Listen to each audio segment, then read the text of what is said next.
V3 news లక్ష్యం సమాజహితం. నేను Emilia. ముందుగా హెడ్లైన్స్ చూద్దాం. నల్లగొండ జిల్లా చింతపల్లిలో అధికారుల నిర్లక్ష్యం. 2 గంటల పాటు ధర్నాకు దిగిన చింతపల్లి గ్రామస్తులు.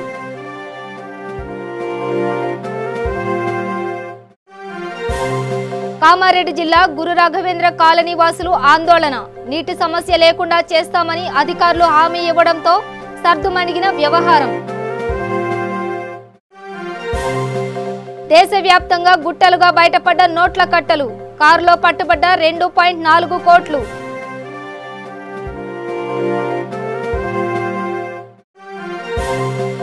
రైతు కుటుంబంలో విషాదం. ఎడ్ల బండిపై పడిన విద్యుత్ తీగలు. కన్నీరు మున్నీరవుతున్న గ్రామస్తులు.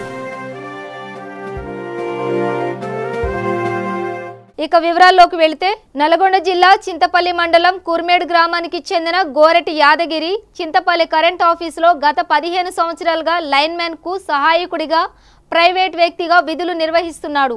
ఆయన విధుల్లో భాగంగా కుర్మేడ్ గ్రామం నందు కరెంటు పని చేస్తున్నప్పుడు పూర్తిగా కరెంటు బంద్ చేసి ఆ పనులు నిర్వహిస్తుండగా నిర్లక్ష్యంగా ఉన్న కరెంటు సిబ్బంది ఒక్కసారిగా కరెంటు వేయడంతో గోరెటి రమేష్ యాదగిరి ఒక్కసారిగా స్తంభం మీద నుండి కిందకు పడి అక్కడికక్కడే మృతి చెందాడు. యాదగిరికి కొన్ని సంవత్సరాల క్రితం వివాహం జరిగింది. ఇప్పుడు అతని భార్య గర్భవతిగా ఉండడం, ఇంకొక వారం రోజుల్లో డెలివరీకి సమయం ఉందని ఎంతో మురిసిపోతున్న ఆ కుటుంబంలో ఒక్కసారిగా విషాద ఛాయలు అలుముకున్నాయి. ఈ నిర్లక్ష్యానికి కారణమైన కరెంట్ ఏఈ డిఈ తక్షణమే స్పందించాలని హైదరాబాద్ నాగార్జున సాగర్ హైవేపై 2 గంటల పాటు భారీ ధర్నా నిర్వహించారు. అధికారులు స్పందించి 20 లక్షల నష్టపరిహారం అందించడమే కాకుండా కుటుంబంలో ఒకరికి గవర్నమెంట్ ఉద్యోగం ఇప్పించాలని హామీ ఇస్తేనే ధర్నా విరమించుకుంటామని కుటుంబ సభ్యులు గ్రామస్తులు డిమాండ్ చేశారు. ఈ సంఘటనా స్థలానికి చేరుకున్న దేవరకొండ డీఎస్పీ మహేశ్వర్, సిఐ ప్రభాకర్ రెడ్డి, కుర్మేడ్ సర్పంచ్ రాటకొండ రుద్రమదేవి గ్రామస్తులతో మాట్లాడి సమస్య పరిష్కరిస్తామని హామీ ఇవ్వడంతో వ్యవహారం కాస్త సద్దుమణిగింది.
అన్న పేరు గోరటి రాములు. ఆయన గత 10-15 సంవత్సరాల నుంచి విలేజ్ వర్కర్స్ గా పనిచేస్తున్నాడు. ప్రస్తుతానికి లైన్ మెన్ గిట్లా అక్కడే ఉన్నాడు. కమాండ్ ఎక్కిచ్చారు, కరెంట్ పని చేపిస్తున్న సందర్భంలో ఎల్సీ తీసుకున్నాక ఇట్లా కరెంటు విడుదల చేసి చేయడం వల్ల అన్యాయంగా చనిపోయిండు.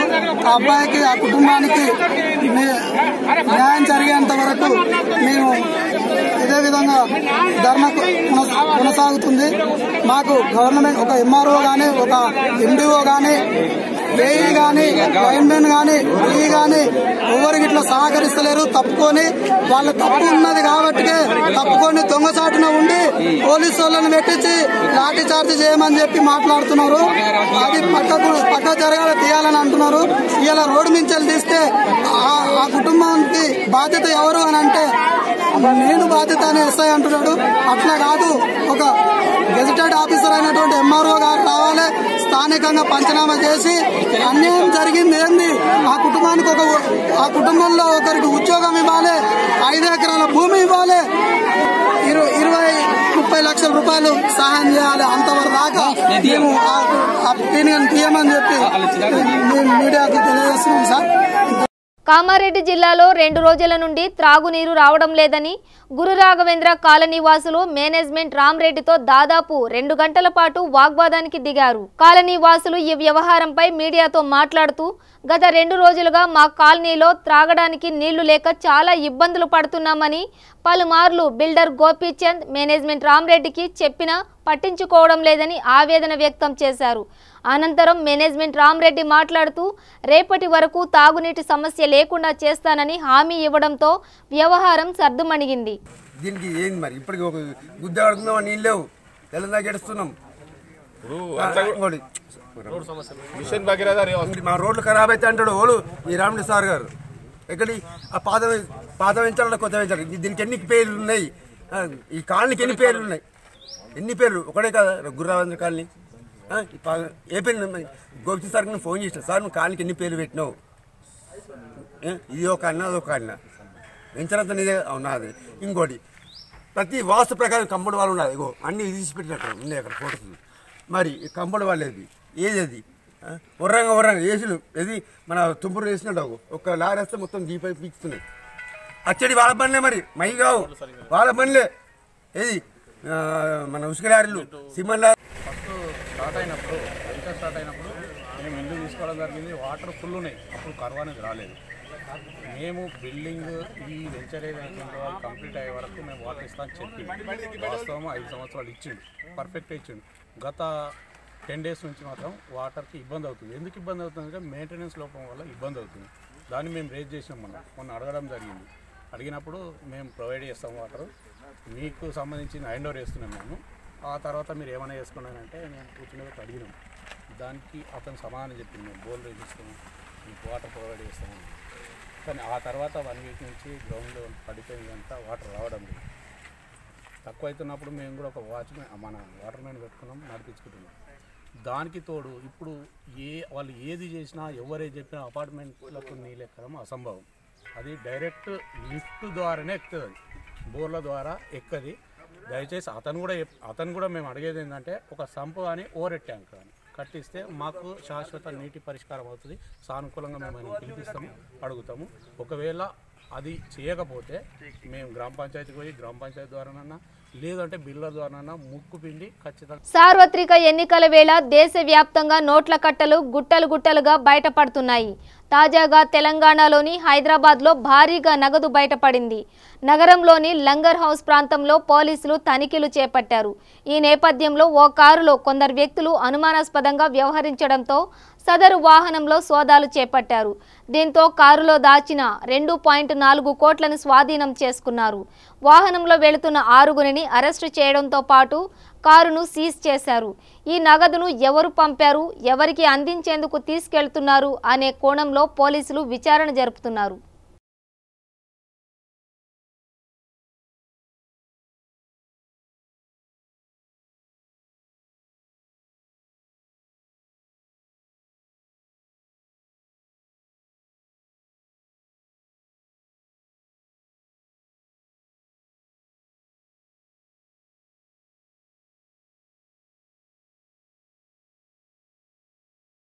బులెటిన్ లో షార్ట్ బ్రేక్ తీసుకుందాం. శ్రీ గాయత్రీదేవి జ్యోతిషాలయం దిల్సుఖ్ నగర్. శ్రీ పండిట్ సాయిరాం శాస్త్రి గారు గత 30 సంవత్సరాలుగా దిల్సుఖ్ నగర్ లో స్థిరంగా ఉంటున్నారు. మీరు చేస్తున్న ప్రయత్నాలు విఫలమగుట, కార్యక్రమాలయందు ఆలస్యం, అనుకోని చిక్కులు, వివాహ ప్రయత్నం ముందుకు సాగక వివాహ ఆలస్యం, ఉద్యోగం, ఆరోగ్యం, దాంపత్యం, సంతానయోగం, విదేశీయానం, భూ వివాదములు మరియు వ్యాపారాదులలో సమస్యలకు జ్యోతిష్యపరమైన పరిష్కారమునకై పుట్టిన తేదీ, బొటనవేలి ముద్ర, హస్తరేఖలు, జాతకం చూసి వివరముగా జ్యోతిష్యం చెప్పగలరు. మీరెక్కడెక్కడో జ్యోతిష్యం అడిగి నిరాశ చెంది ఉండవచ్చు. ఒక్కసారి శ్రీ సాయిరాం శాస్త్రి గారిని సంప్రదించండి. గమనిక: స్త్రీ పురుషుల ఎటువంటి జీవిత సమస్యలకైనా పూజ, హోమం, అంజనం, యంత్రం, మంత్రం ద్వారా 9 రోజుల్లో గాయత్రీదేవి సాయిబాబా పూజ చేసి శాస్త్రోక్తంగా పరిష్కారం చూపగలరు. గాయత్రీదేవి జ్యోతిష్యాలయం, flat number 101, first floor, Shilpi apartments, A block, near Konark theatre, Dilsukh Nagar, Hyderabad. Cell 9949373448 94405370444.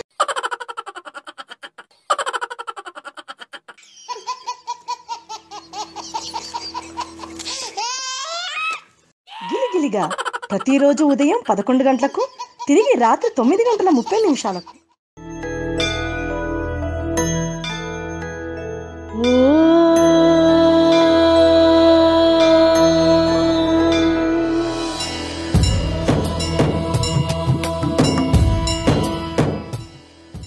గుడి గంటలు ప్రతిరోజు ఉదయం 6 గంటలకు. వయసుతో సంబంధం లేకుండా heart attack, stroke, cardiovascular disease వలన ప్రతిరోజు ఎంతో మంది మరణిస్తున్నారు. దీనికి కారణం ఆహారపు అలవాట్లు, coronary risk factors, sugar, BP, అధిక కొలెస్ట్రాల్, ఊబకాయం, వ్యాయామం చేయకపోవడం, మానసిక ఒత్తిడి, రక్తనాళాలలో కొవ్వు చేరడం. అయితే గుండె సంబంధిత వ్యాధులు ఉన్నవారికి మరియు భవిష్యత్తులో గుండె సంబంధిత వ్యాధులు రాకుండా ఉండటానికి హార్ట్ ప్లస్ ఔషధం చక్కగా పనిచేస్తుంది. హార్ట్ ప్లస్ ఔషధ శక్తి హృదయ కండరాలను మృదువుగా ఉంచుతుంది. కరోనరీలో రక్త ప్రసరణ సాఫీగా జరిగేట్లు చూస్తుంది. రక్తనాళాల్లో గడ్డకట్టిన రక్తాన్ని కరిగిస్తుంది. గుండె నొప్పి నుండి ఉపశమనం కలిగిస్తుంది. లో బీపీ, హై బీపీ నుండి కాపాడుతుంది. రక్తంలో ఆక్సిజన్ శాతం పెంచుతుంది. ఇది 100% వనమూలికలతో తయారు చేయబడింది. దీనితో ఎటువంటి దుష్ఫలితాలు ఉండవు. ఇది హృద్రోగులకు దివ్యౌషధం. ఇప్పుడే ఆర్డర్ చేయండి. సెల్ 8099999242.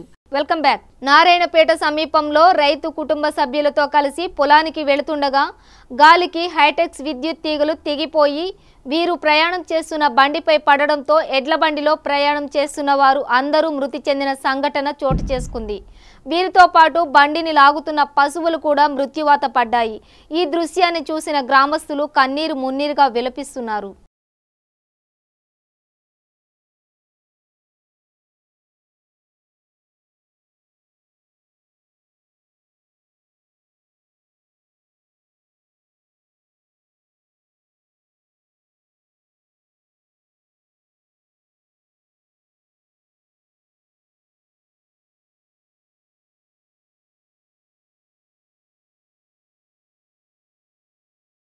హైదరాబాద్ ఇప్పుడు ఒక సిటీ మాత్రమే కాదు, ఒక బ్రాండ్. ప్రత్యేక చరిత్రకు, ప్రత్యేక నిర్మాణాలకు, తనవైన రుచులకు, అభివృద్ధికి మహానగరం ఓ ముద్ర.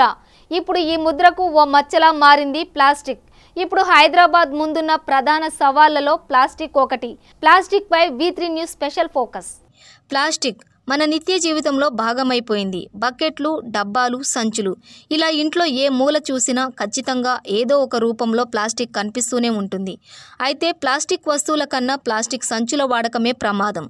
పలుచగా ఉండే ఈ ప్లాస్టిక్ సంచులను అతిగా వాడి ఎక్కడ పడితే అక్కడ పడేయడం, వీటిని రీసైకిల్ చేసే అవకాశం లేకపోవడం వల్ల భవిష్యత్తులో పెను ప్రమాదమే ఎదురవుతుందని పర్యావరణ హితులు భయపడుతున్నారు. ప్లాస్టిక్ అనే పదం ప్లాస్టికో అనే గ్రీకు పదం నుంచి పుట్టింది. దీనిని మొదటిసారి అలెగ్జాండర్ పార్క్స్ అనే బ్రిటిష్ శాస్త్రవేత్త తయారు చేశాడు. దీనిని క్రూడ్ ఆయిల్తో తయారు చేస్తారు, అంటే ముడి చమురు అన్నమాట.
సుమారు 400 డిగ్రీల సెల్సియస్ ఉష్ణోగ్రత వరకు బాగా వేడి చేస్తారు. అందులో దొరికే నాఫ్తా అనే పదార్థాన్ని తిరిగి 800 డిగ్రీల వరకు వేడి చేసి తరువాత మళ్ళీ 200 డిగ్రీల ఉష్ణోగ్రత వరకు చల్లారుస్తారు.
ఇలా చేసినప్పుడు శక్తివంతమైన పాలిమర్స్ అనే అణుగొలుసులు ఏర్పడతాయి.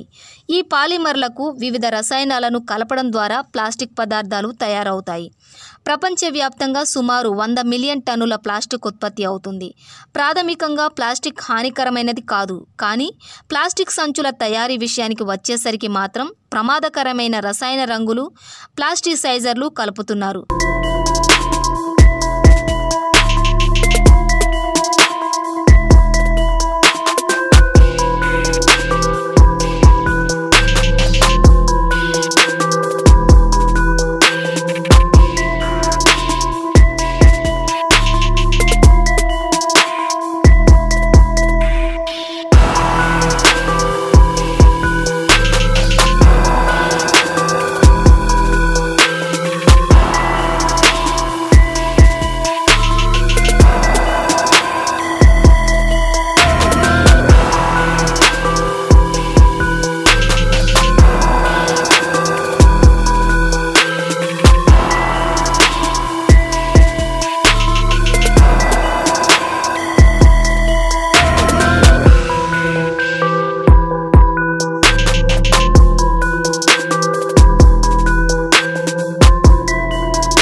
రసాయన రంగుల్లో ఆరోగ్యానికి హాని చేసే కాడ్మియం, సీసం వంటివి ఉన్నాయి.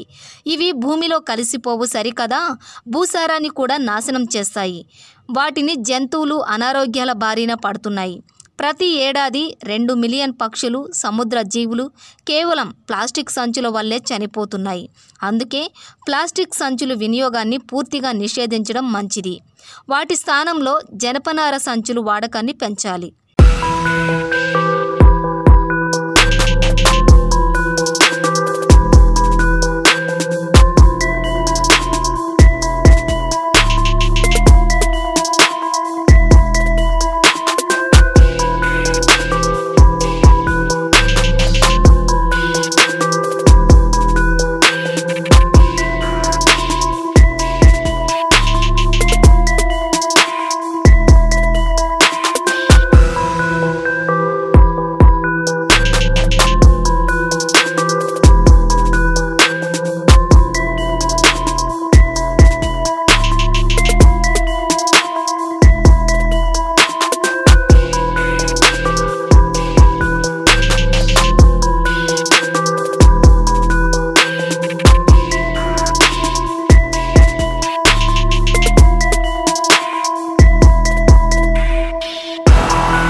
బ్రిటన్, జపాన్లలో స్పడ్వేర్గా పిలిచే బంగాళదుంపలతో చేసిన సంచుల్ని వాడుతున్నారు.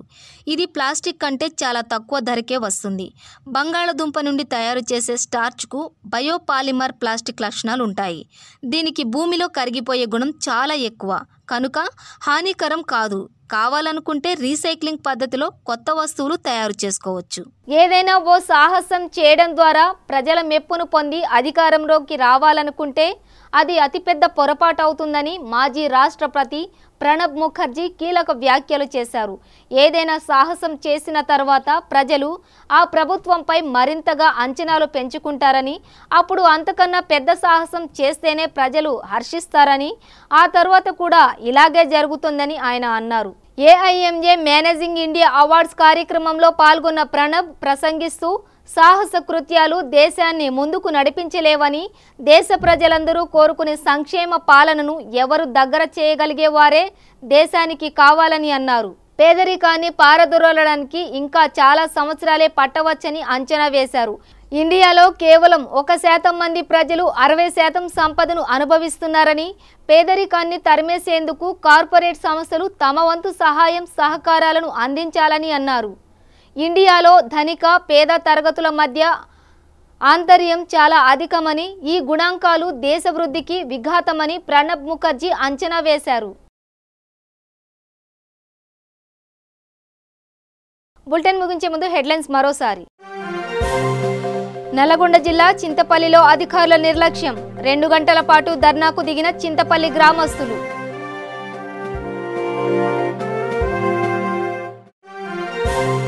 కామారెడ్డి జిల్లా గురు రాఘవేంద్ర కాలనీ వాసులు ఆందోళన, నీటి సమస్య లేకుండా చేస్తామని అధికారులు హామీ ఇవ్వడంతో సర్దుమణిగిన వ్యవహారం. దేశవ్యాప్తంగా గుట్టలుగా బయటపడ్డ నోట్ల కట్టలు, కారులో పట్టుబడ్డ 2.4 కోట్లు.